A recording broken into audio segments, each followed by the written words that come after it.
You're listening to Keeping Up with the Knights, a podcast for the faculty and staff at Steele High School, allowing them to connect outside of the classroom. Teacher, coach, mentor, and speaker Michael Herrera, a past District Teacher of the Year, will sit down with fellow teachers and bring their stories to life. Sit back, relax, and enjoy these stories as they unfold on this episode of Keeping Up with the Knights.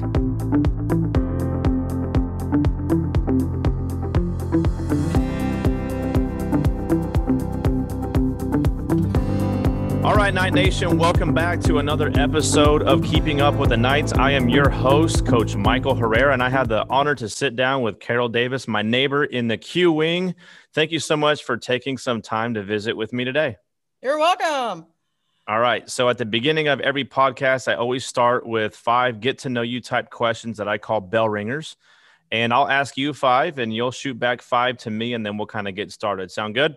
Sounds good. All right. Question number 1 typically is always the same for me with all of the people I have interviewed so far. So if you could go back in time and high five yourself for something that you did, what would you go back in time to high five yourself and why?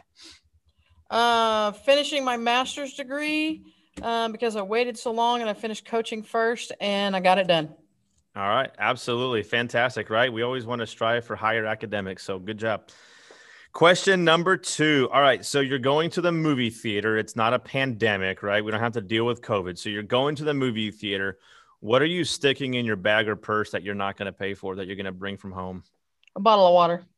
Oh, you're boring.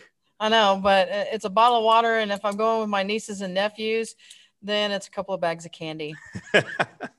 That was always my time when I was a kid. And I always remember that my mom would take us to the movies and it was like her purse. I was just waiting for that strap to break because her purse was being weighed down by, there's 5 of us. So you're talking about 5 sodas, 5 bags of this and everything else. So, all right.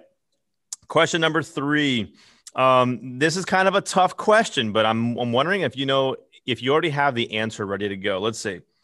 If you walked out onto the field or the court, and your theme song is playing as you're being introduced in the arena or the stadium, what's that song playing when they introduce your name? Hey, batter, batter. It's there's a Christian song, and I can't believe I can't remember the name of the artist, but he's literally singing about, hey, batter, batter, and, strike 1 and strike 2 are just part of life, and strike 3 is God's got your back. All right. I'll have to look that up. I'm I'll not have to familiar find it. with it. Yeah, I can't remember the artist. So, but Okay. yeah, that would be it. All right. Question number 4. Favorite movie of all time? The Man from Snowy River. Man, I'm striking out right now. You're throwing music at me and movies at me, and I'm like, I have no idea, but I'll take your word for it. It was a old Disney movie in Australia about a young man that is trying to make it on his own, an old, I guess it would be like 1800s America, yeah. And they're cattle and horse farmers, and the big guy comes in and he's trying to take over, and they're trying to catch some wild horses, and then him being a little overzealous, his father dies in a freak accident, and then what he does to go on, and ends up working his way up through the big guy's ranch, but then does hard work, ends up taking the day by catching a wild pack of horses on his own. Gotcha. All right. I certainly after this will look that up. It's a good movie. And it's clean. That's what I like about it. Oh, of course, right? Oh. All right. I'm going to finish up here. I believe this is question number 5 for you. If you could sit down and have a drink at Starbucks, so that kind of limits what other people sometimes think when I say sit down with a drink. You're at Starbucks. You get to sit down with anybody, past, present, dead, or alive. Who is that conversation with and why? George Washington Carver. All right. And why? He didn't let any obstacle stop him. It was just amazing the things that he did and what he did. When you look at him historically, just go back and look at who attended his funeral. I mean, the list is like miles long of people from across the globe Yeah. at a time when that didn't happen. And, literally when the farmers were like, you killed us because you told us to plant peanuts to put nitrogen back in the soil. And he locked himself in his lab and all the things that he came up to do with the peanut as a result. He's why we have peanut butter, but he's also why we have peanut oil. And the list goes on of all the uses for the peanut. And if we can find something that simple, Yeah. that changed so many people's lives simply because he was willing to put little elbow grease in, is the way I look at it, and realize this is a big deal. Yeah. And he didn't let all that bother him. So. It's crazy that you mentioned how many people attended his funeral, because I just had a conversation on the last podcast episode that I did about, the whole concept of who would attend yours. What kind of impact did you have as a teacher and an educator? And if only the people that you impacted as an educator were the only people that showed up for your funeral, how many would you have? It's kind of an interesting thing to think about. But yet a very humbling opportunity as well to maybe think about it a little differently and why we're here in education, right? It is. Hey, those are my 5. You go ahead and shoot your 5 away at me. Favorite vacation spot and why? Man, it's so tough because it seems to be a very popular question to ask of like where I would go to vacation. And my answer is always Greece, but I think your question is a little bit different because I love to go to the beach. I love sand. I love water. I love sunsets. And if I can combine those 3 with my wife and or my kids, I don't want to be on a beach with 1,000 other people. I want to be on the beach with just us and maybe like the random people off to the distance, just so that I know there's other life on this world, but on this earth. I like quietness. I like peacefulness. I like God's nature. And there's just something about being on the beach, watching and listening to the water and watching the sunset. So that's probably where I'd pick. Chocolate or vanilla ice cream? Absolutely, hands down, 100% chocolate. Wow. Oh, I'm a vanilla bean person myself. You're just like Coach Hubbard because that dude's can't go wrong with vanilla. But no, I'm going. I got about 2 gallons in my freezer right now. One's pure chocolate and one's Starry Night from HEB, which is amazing. I don't even know what that one is. Got to put the glasses on. You partly answered this question, but oceans or mountains?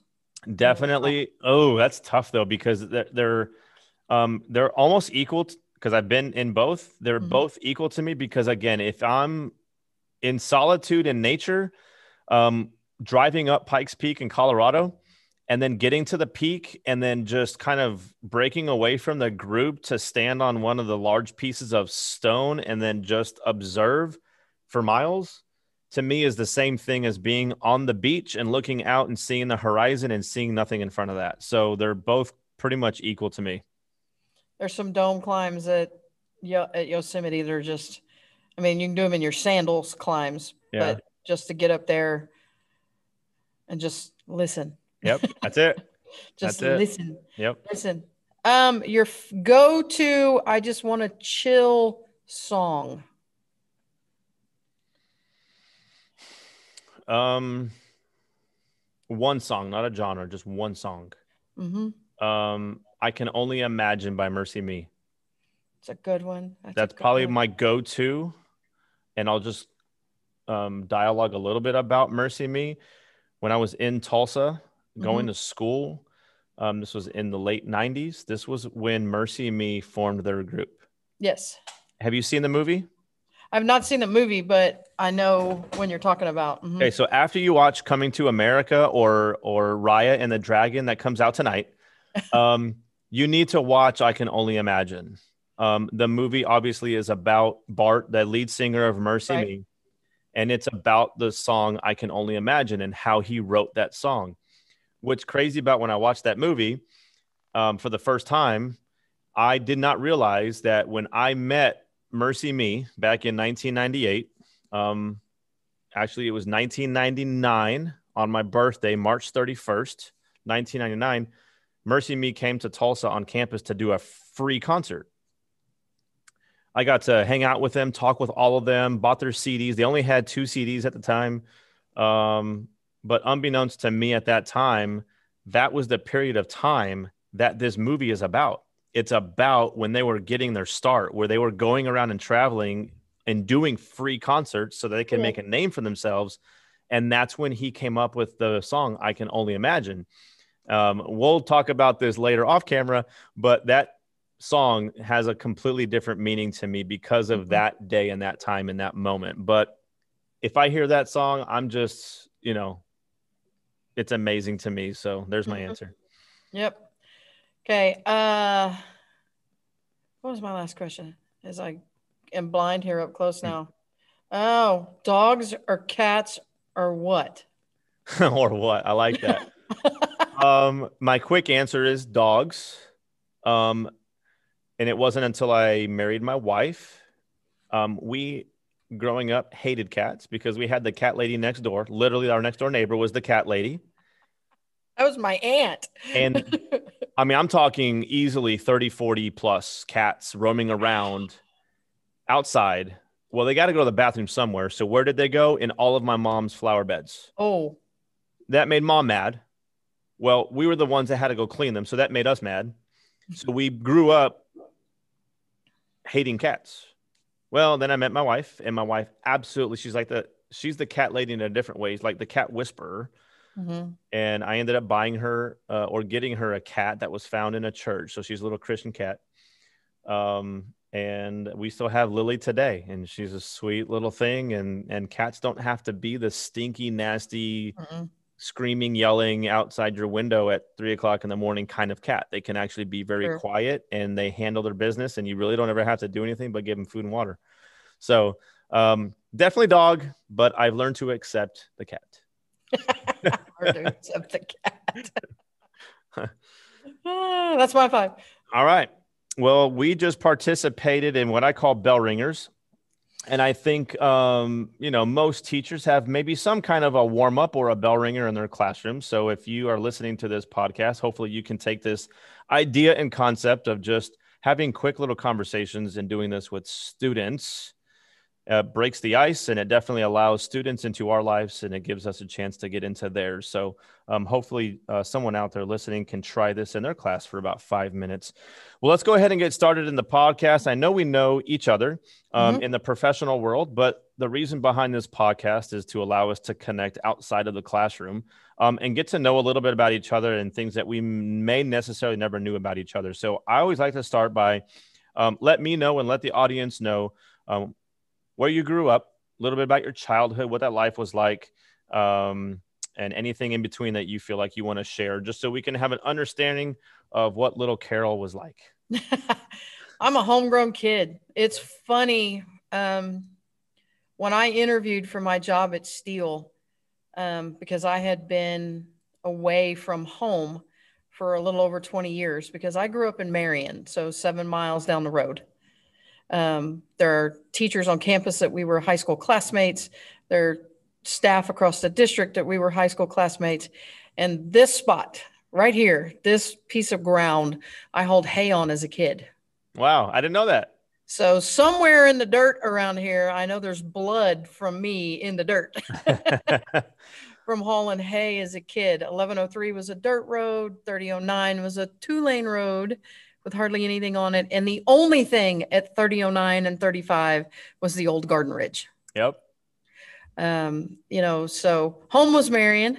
When I graduated from high school, I went to Texas Lutheran, played softball for 2 years. Then at that time had to decide degree in chemistry, 7 years in college. I went with degree in chemistry, got out, and I had a job offer in Arizona before I finished student teaching.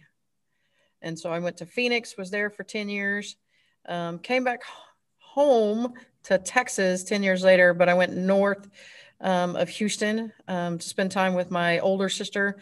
I was there for both of her kids and my nieces graduating from high school and all that kind of stuff. Worked my way up toward Nacogdoches for 5 or 6 years, and then took the opportunity to apply for a job here I've been here for 7 years, and I'm happy to be home. It's great to be back where I grew up. You know, things have changed a tremendous amount, but it's home. So let's back up a little bit, because you just somewhat answered my first 3 questions. That normally takes us about 15 minutes, and you did it in 2. So let's back up just a little bit here. You went to Marion. So in Marion, is it K through 12? So is there one school, one elementary, one middle, one high school? At the time, yes. Okay.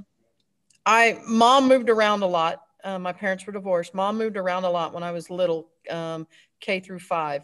I actually went to Judson Elementary. Then we moved to Houston for a year and a half. Then we moved to Dallas for another 2 years. And when I came back, I was in 5th grade. And when I landed in Marion in 5th grade, I stayed through high school, through graduation. Okay. So.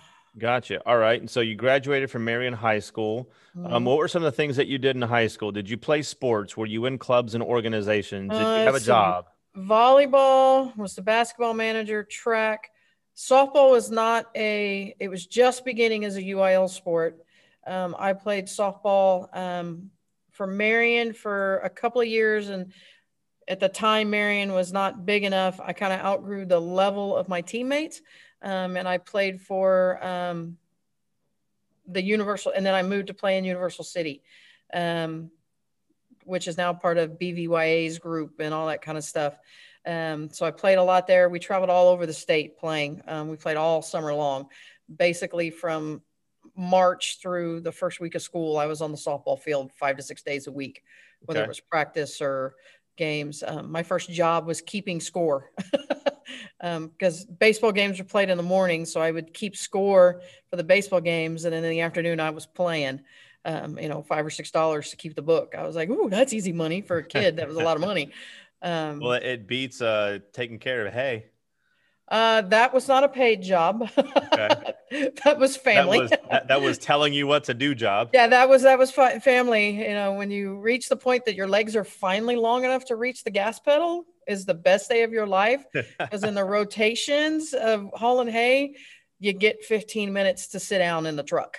Gotcha. Otherwise, when you're smaller than that, you're either in the truck or, doing what you could. Yeah. So I got you. All right. So then at some point in high school, it crossed your mind, I want to go to college. And so take us back to that moment. What was your thoughts in terms of, I want to go to college to study blank? Like, what were kind of your aspirations and thoughts at the time?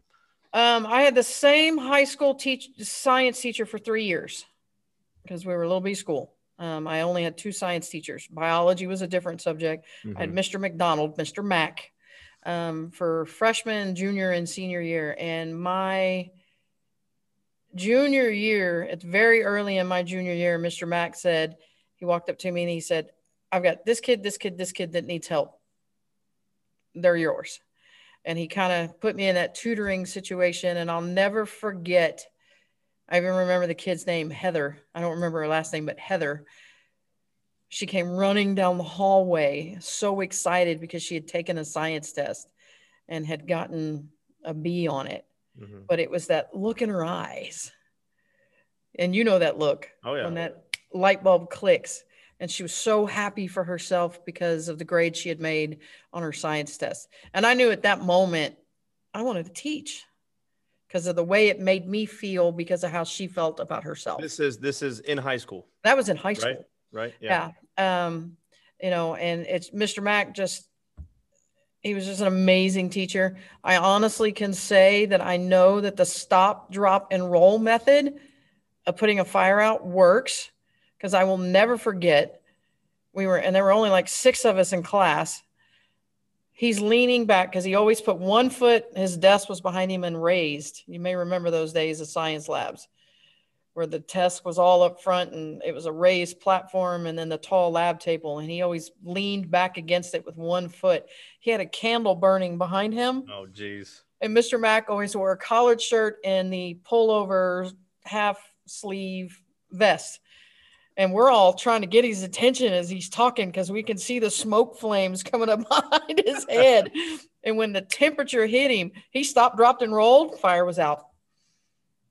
And the great thing about it, he got right back up and kept right on teaching. It's like he never even paused. So he gave you the real life experience right there. The real life experience right there. Don't tell me, show me. Yeah.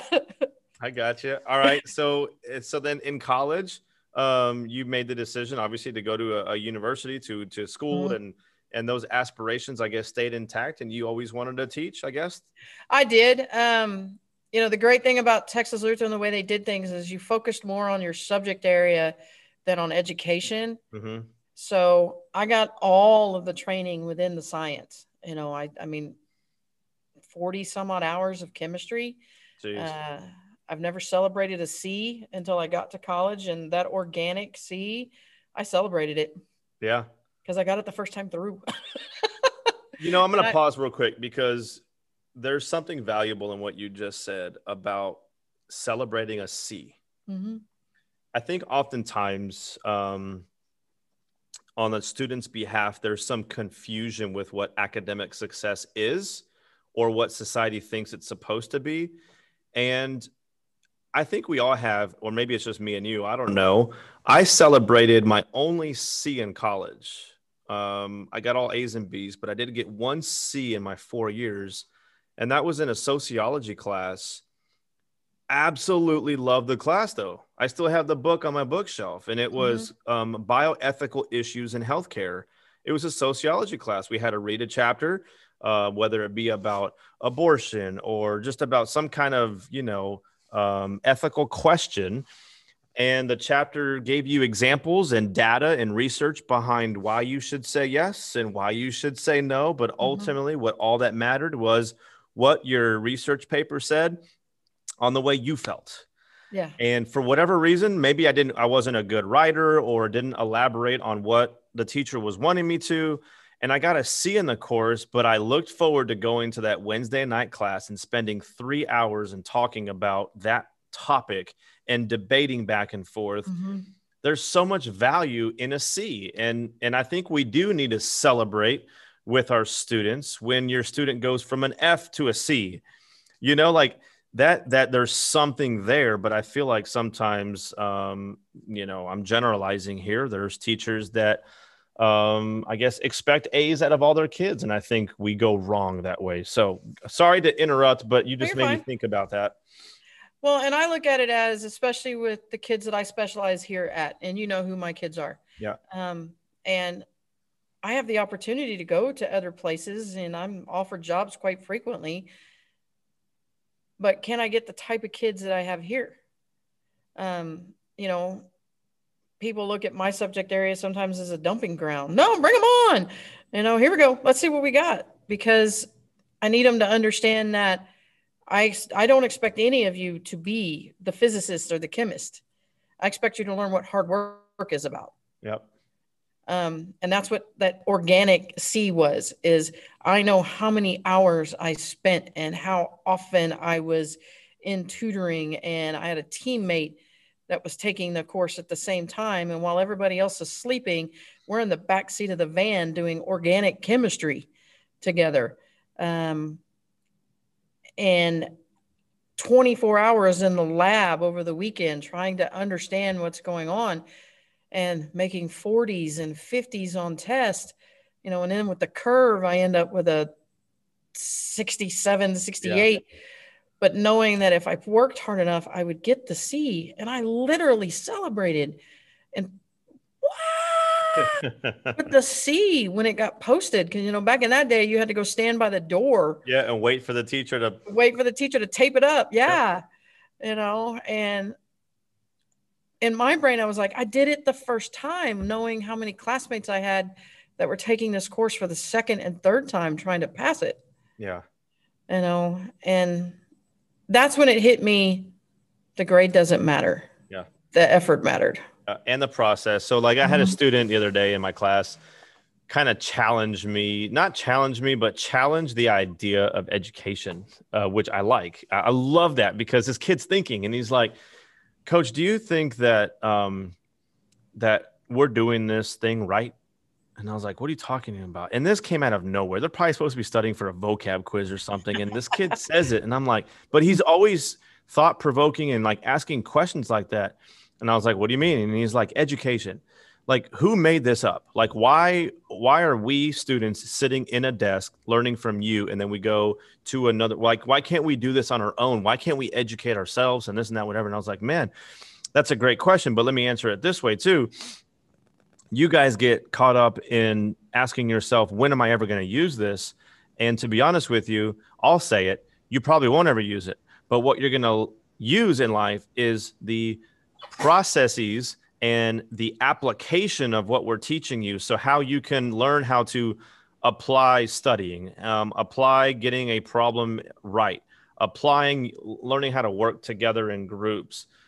It's not always about our content. It's the lessons within education that's probably the bigger picture. And then somewhere in your young adult life now, you're liking a content class. And then that's what you go study when you go to college. And he was like, oh, okay, I get it. So it's about the process. It's about the application. It doesn't always have to be about our content. But all right. So you've kind of taken us through the journey. Now, the last thing I have, though, is because you mentioned, okay, well, then I applied and I started teaching at Steele, but you weren't teaching at Steele this whole time. So where all have you taught before and or coached? Okay. I started at some small Christian schools in Phoenix. Martin Luther School was the name of the school. I started in the junior highs, coaching volleyball, basketball, track, and softball. Then I moved into the public school, and I still coached at a Christian school, coaching volleyball for the high school. And then I moved to northern Phoenix, Arizona. Cave Creek was the name of the school. I actually had the governor's grandson in my class, and his nickname was Cheesehead. He had the same thing for lunch all year long. A cheese sandwich, cheese crackers, and a soda.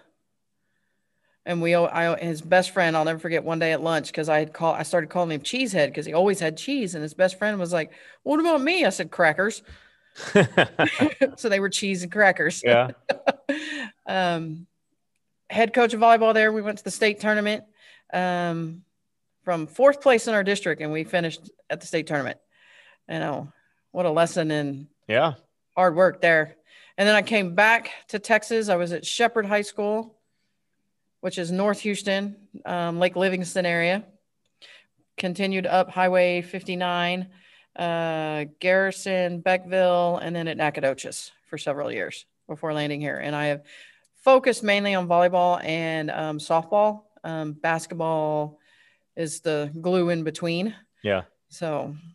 Gotcha. Well, you've had quite a journey. So how many years, assuming, right, you finished this year, how many total years do you have in education? 28.5, because I was a December grad. Okay. So 28.5. And how many total years here now at Steele? 7. This will be my 7th year here. Completing 7th year. Okay. I got you. Here's just a general question. Why do you teach? What's your why? The kids. It's all about the kids. It's funny. Earlier this week, there was something going around on Facebook about just a picture, pick a teacher that impacted you.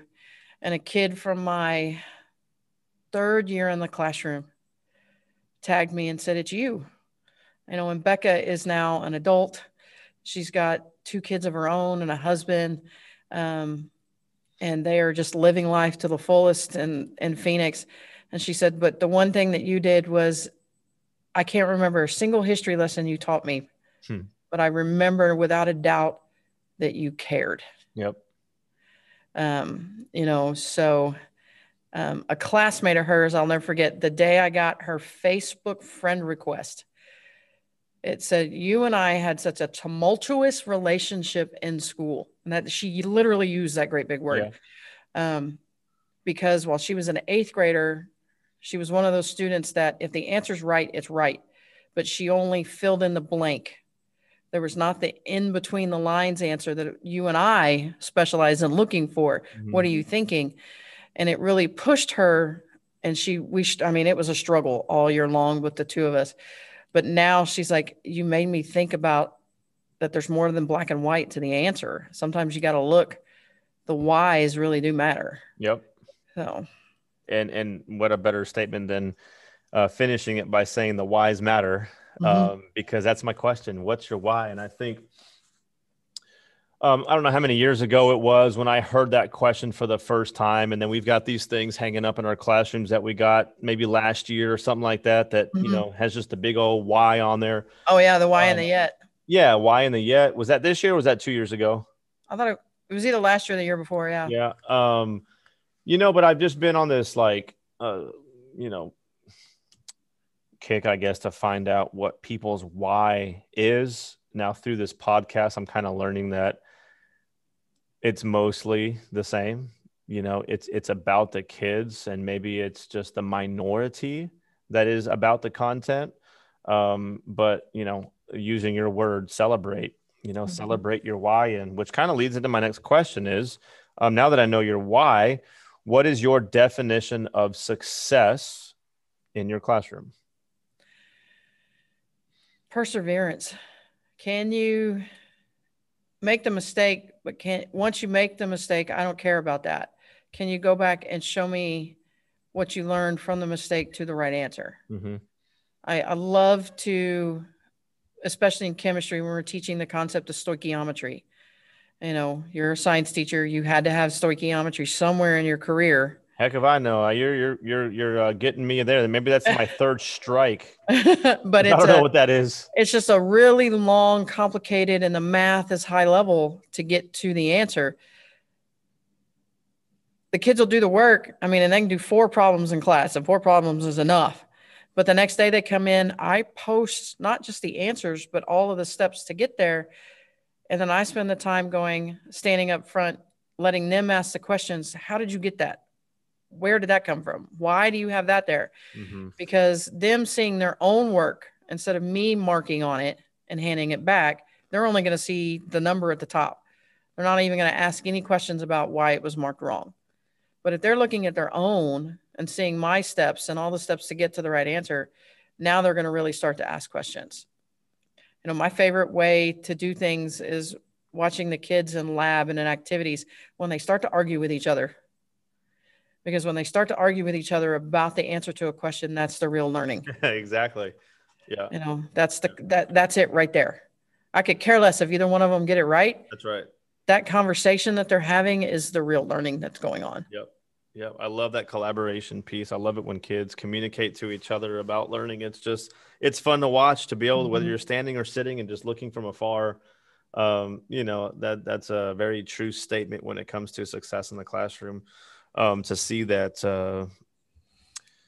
lesson, again, going back to the lessons that education can bring, that it's not always about the right answer. It's about how you got there. And if you screwed up, did you learn from it? Did you fix it? Did you correct it? Did you get the right answer? If we could grade that, wow. If we can figure out how to grade that instead of the right or wrong answer, but the process to get there, we're on to something. All right. Going back to elementary, middle, high school, favorite teacher and why? Like who was it? What was it about them that made them so special that impacted you? That is so hard to pick just one, because at a small school like Marion, we had so many connections. You know, Mr. Mack was my chemistry teacher, but he had one of the few pools in the area. And if, you know, we could go over to his house and go swimming. Mrs. Beck here on campus, her dad was one of my softball coaches, but her mom was my junior high coach and one of my junior high science teachers. You know, those are connections. But if I had to pick just one, it would be Mrs. Corrin, who I had for 2 years in high school English. And English is not my thing, and I'm not afraid to admit it. I still couldn't tell you the difference. You've used the word tumultuous and stoichiometry in this podcast. So no, vocabulary is different, but to tell you the difference between an adverb and an adjective, and I couldn't do it. She gave me my first B in high school. I earned my first B in high school, but she's the one that actually was not afraid to put it on a report card. She gave me exactly what I earned, and it was an 89. And I earned it. But the thing about that was what I learned from her. If I want it, I can't just take what I know I've already got, because she knew I was gifted to get it done, but I wasn't giving her that next level. I was only filling in the blanks. It's funny to think about the student with the word tumultuous. I was literally just filling in on the blanks, and that was easy for me at the time. Yeah. She pushed me to the next level. And when I think about what we read my senior year, Brave New World, Fahrenheit 451, there's the third one in that trilogy that I'm forgetting, The Tempest, 2 other Shakespeare's, all the sonnets, and then all this other stuff, and the conversations that we had. And there were 5 people in my high school English class. Wow. And the work that we did, and how deep we got into things, and the arguments that we would have, with the 5 of us in the room. It was just, it's where she made us think. And my favorite thing about her was she had Gertrude, the rubber chicken. And then she had a brain awakener that sat on her desk. And her brain awakener was a plunger with a ribbon tied around it. That if you said something that she felt needed your brain to be awakened, she would literally come over and plunger your head. Or she would whack us with Gertrude, the rubber chicken that lived in an Easter basket all year long on her desk. Fantastic. Fantastic. Sounds like a fun teacher. Yep. All right. So you've been here at Steele for, you said, now 7 years. Mm-hmm. Matter of fact, I'll even open this up to any schooling that you've taught without obviously using a student's name. I always like to hear like pivotal moment stories that just impacted you to your core. Here's the situation. This is what happened. This is the impact that either I, as you, had on the student, or maybe even vice versa. Is there a pivotal moment in your educational career that you will never forget? It was 2011. I was a head volleyball coach at a private Christian school. And at tryouts that year, there was a senior that had been a starting varsity player since her freshman year. She didn't show up the first day of tryouts. She was late the second day. The third day, she showed up without shoes. On day 4, because I taught on a different campus, I brought in the PE teacher from that campus who didn't know a single person at the school that I coached at. I had the girls all wear numbers on their backs, and she rated the intangibles, effort, hustle, just gave scales on all of that. And she gave that senior, who at that moment in time, I was like, I'm not carrying this kid. That senior got the lowest ratings in the gym. And I made the decision to cut her. Woo, that started a storm, as you can imagine. The other seniors crying, parents upset, but we stuck with it. Then 2011 happened. And that's the middle of the volleyball season. And unfortunately, at that point in time, my starting middle blocker, her best friend took his life that afternoon on September 11th, 2001. It was almost like that moment was his tipping point. And so as a team, we had to work through so much in that moment. But I will never forget at the banquet that year, that senior that had lost her best friend and her teammates that were seniors walking up to me and telling me, thank you for cutting her. Because we made the playoffs for the first time in a couple of years. Just the things that we overcame and the bonding that we did.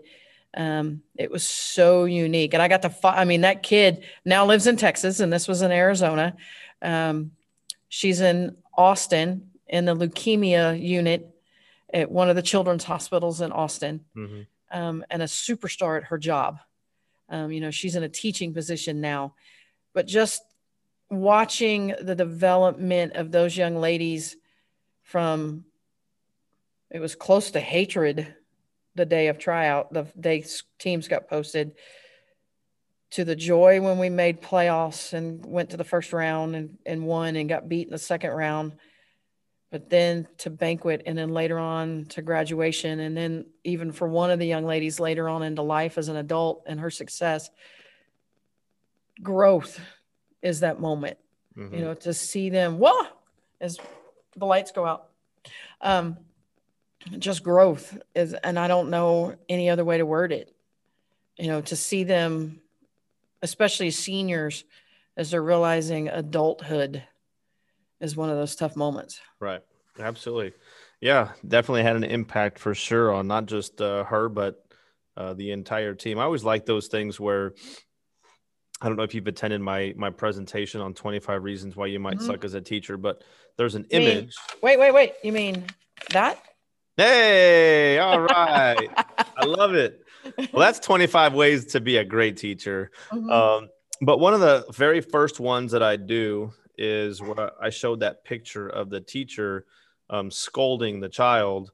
But it was the other kids that were around in the picture that I talk about having impact on not the person you're communicating with, but it's everyone around you is watching and observing and then learning. It kind of reminds me of your story in a way where, although your interaction was with this individual, the decisions that you made, although tough and hard to make, had an impact on everyone else. All right. Let's kind of change gears just a little bit and make it a little bit lighter. What do you do for fun? What are some of the things that hobbies or just makes you happy? I love to travel. I'm a landscape photographer, amateur, but I love to be in the moment to watch the sun change and how it changes angles. I have done 3 now. Pack my truck prepared for 30 days. They end up being about 20 to 25 day trips, living on the road, out of the truck, sleeping in a tent, eating out of the cooler, lots of peanut butter and crackers over that time period. And just some of the things that I've seen. I love to do that. I love time with my family. We're all competitive. Cornhole gets downright bloody in my backyard. Saturdays in the fall, Alabama football. Can't beat that on a Saturday afternoon or Saturday evening. And I love to read. All right. Well, let me ask you this then. This is not one of the questions. What's the last book you read? Or maybe what book are you reading right now? I am rereading the Lord of the Rings trilogy for the 3rd time. Is that your style of book that you read? Oh, I don't have a single style. Okay. That book is just, I read it first as in junior high. And there's just something about the evil and the good and all the hidden mysteries in there. Yeah. The hidden connections. Yeah. I am a huge Tom Clancy fan. That's the Hunt for Red October, Clear and Present Danger, that kind of stuff. Iris Johansson, mystery thriller, that kind of stuff. Clive Cussler for fun. Yeah. He writes about underwater stuff. He's hysterical, the stuff he does. If you're looking for a thrill ride, the book, your heart rate's never going to slow down type of book, that would be him. Yeah. But Tolkien, the trilogy is just something else. The only thing that I would read that's something similar to that would be the Chronicles of Narnia. Yep, that was always my favorite. All right, let me just a little introspective here for you to answer. What is one thing that you struggle with as a teacher, and what is one thing that you feel very confident about yourself in your teaching abilities? I struggle with accountability because I know my expectations are extremely high. For yourself or for my students? Okay. And so end of the grading period is always a difficult time for me. Yeah. Well, why am I failing? And I'm like, you didn't do the work, kid. Yeah. But can't you give me 10 extra points? And I'm like, that you've got to earn it is a big deal for me. Yeah. It's growing up. I know what it's like to be hungry. I know what it's like to be cold. I know what it's like to not have it, and I could have taken the easy road and stayed in the little small town and still been there. And granted, I came home, but I know I work for a living. I get up and go to a job that I love. And I earn it. So, I earn it Right. to have the stuff that I do. Things that I'm confident at. Oh, finding a way to make it different. Yeah. You can see the checkerboards behind me, checkers for points, win the match. And then you got to answer the science question to get the point. So it's twofold, and the kids were coming in today going, are we playing checkers? Are we playing checkers? Because we did that yesterday because it's something different. Yeah.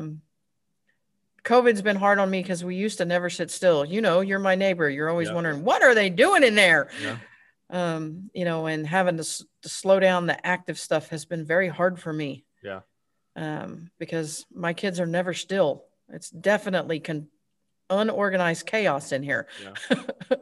So, and that's what I'm a master of, the unorganized chaos.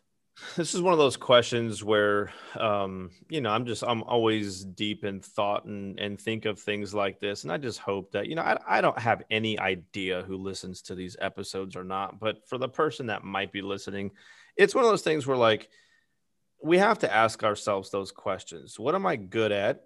Mm-hmm. And where do I feel like there's an area that needs to be improvement? And whether you fix that for the last 9 weeks or you make it as a goal for your next school year, we constantly need to improve and we constantly need to grow, which is why that's one of my favorite books, The Growth Mindset by Carol Dweck. Yep. It's an awesome one. Yeah. It's just, you got to look at yourself that way. And I know this podcast is about you and not me, but for me, it's always been, I don't feel like I'm a good enough, maybe content / make it different teacher, but I'm super confident that my kids are learning healthcare. They could learn it better through me improving. But man, I connect to kids and try as my best to relate to kids and make it fun and be that sarcastic elective teacher without saying, oh, it's just a blow off class. No, this is not a blow off class. No, I'm preparing you for hopefully nursing school or doctoral school or something. I kind of hope those people are prepared. Yes. And so like, I need to prepare them academically for an introduction to everything. But anyway, this is not about me. It's about you. All right, we're getting close to the end here. So if you could tell me, I'm debating in my brain, as you can probably tell. I'm like, which one do I ask you? I'll ask you this. Do you think that relationships should be at the center of teaching? And if you do, how do you specifically keep relationships at the center of teaching in your classroom? It's funny that you ask that because I focus more on the student to student relationship than the student to teacher relationship. I like that. Because of the way I teach my class, it's about partner and group work. Mm-hmm. So they're having to learn to work with each other. And for me, the biggest issue is learning to work with people that you normally would never choose to work with. Right. Yeah. Because I pick the groups or it's random as they walk in the door, depending on what they draw out of my hands type situation. And when they ask me to change, I'm like, no, learn to work with somebody different. Yeah. And watching those lessons, I'll never forget. I had a group of 4 boys 3 years ago. We were doing, they were trying to build a roller coaster that had to meet all these qualifications. And they got into a literal verbal knockdown drag out. And they got so mad at each other, they all just went and sat down while everybody else just kept working. And they sat there, didn't say a word to anybody else, and just sat in their desk and did nothing for the rest of the period.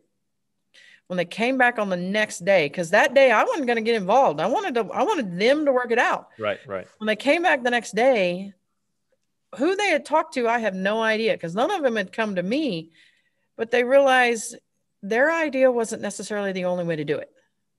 And that was the big issue, was none of them were willing to give.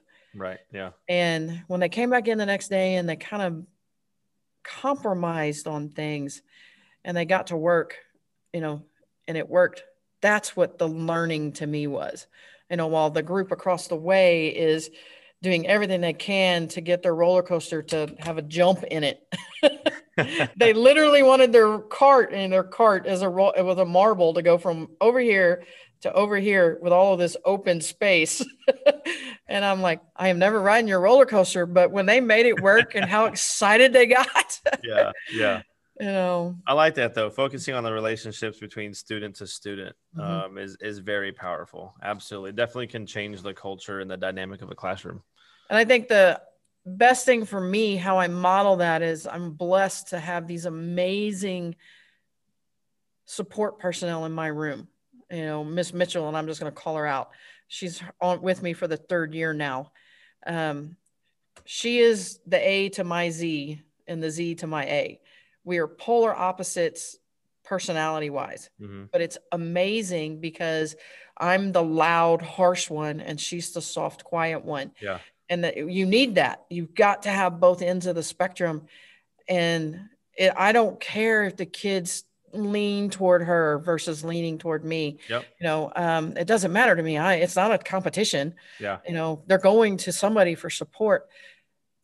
We model that in the classroom, how to work with each other. So the kids have that example because I'm blessed to have that co-teacher in the room, you know, and I know a lot of my peers don't have that, but that's my advice. If you're blessed to have that other adult in your room, use them to their fullest potential.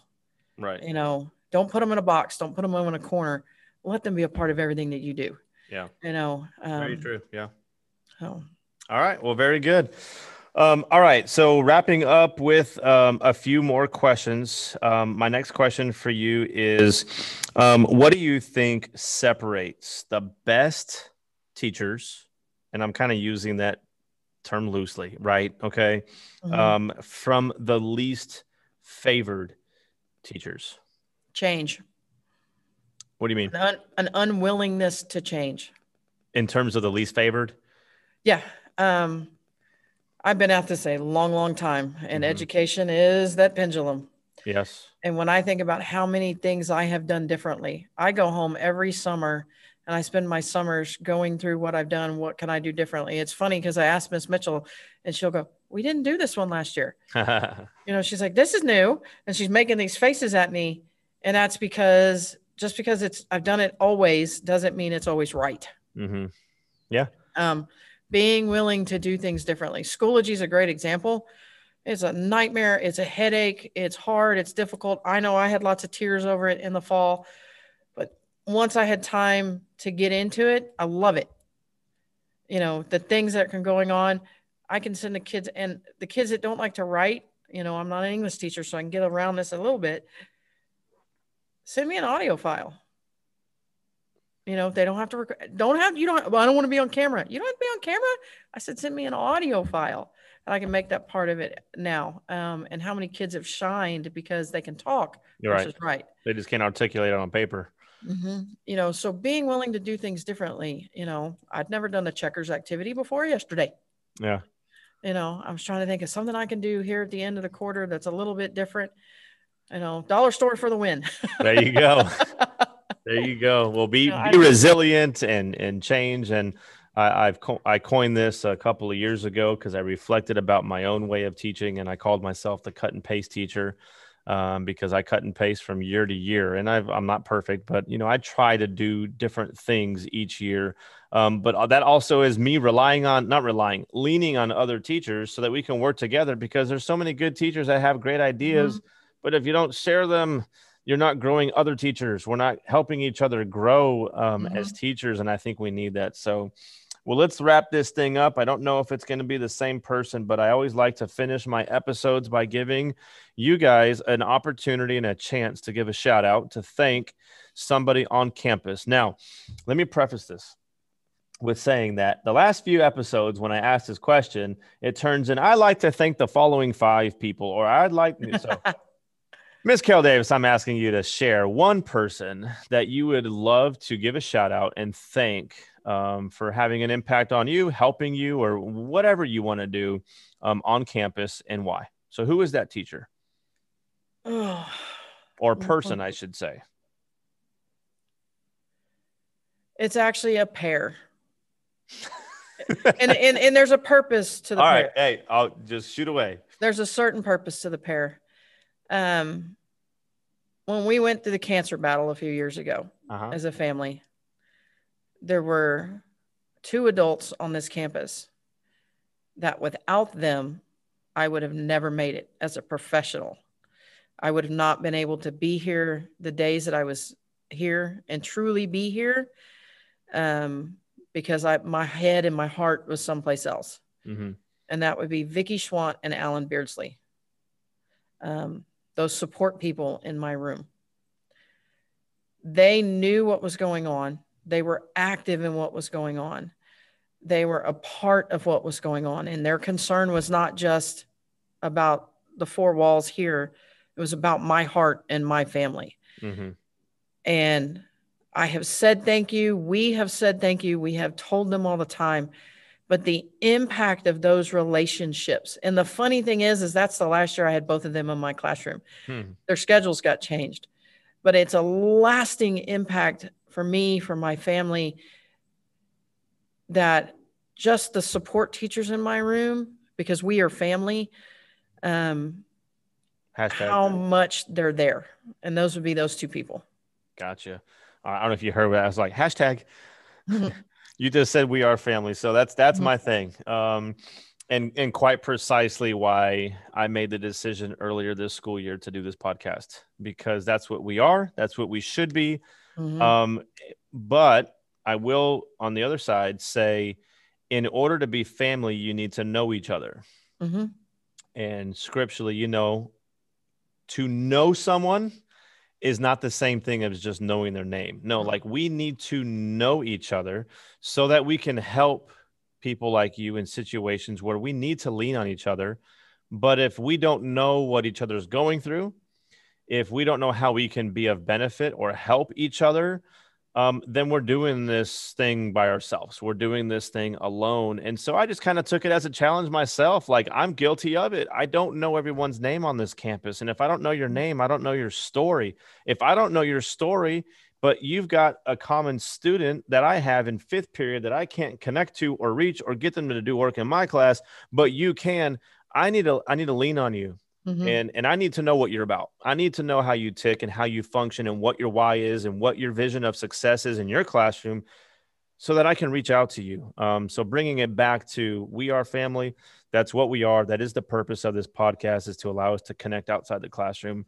And we did that today. So I just want to say thank you to you on the Friday going into spring break at 2:52 p.m. Thank you from the bottom of my heart for taking an hour out of your time to visit with me on this podcast episode. I'm off to remodel the upstairs bedroom. I'm off to go get my COVID vaccination. So, hey, going to New Braunfels. So thank you for taking the time. Be blessed. And we'll see you on the other side of spring break. Will too, Coach. See ya. All right. Bye-bye. Deuces. Thank you for listening to Keeping Up with the Knights. If you enjoyed this episode, be sure you subscribe and click the notification button so you know when the next episode is released, and then share it with your friends and colleagues. If you're so inclined to do so, would you please rate and review this podcast to help me grow our community of listeners? I hope there was something that you heard today that allowed you to connect outside the classroom. Now, more than ever, we need each other as a support system, and we need to continue to make this the best high school in the state of Texas. Thank you, Knight Nation. Now, go be someone's champion today.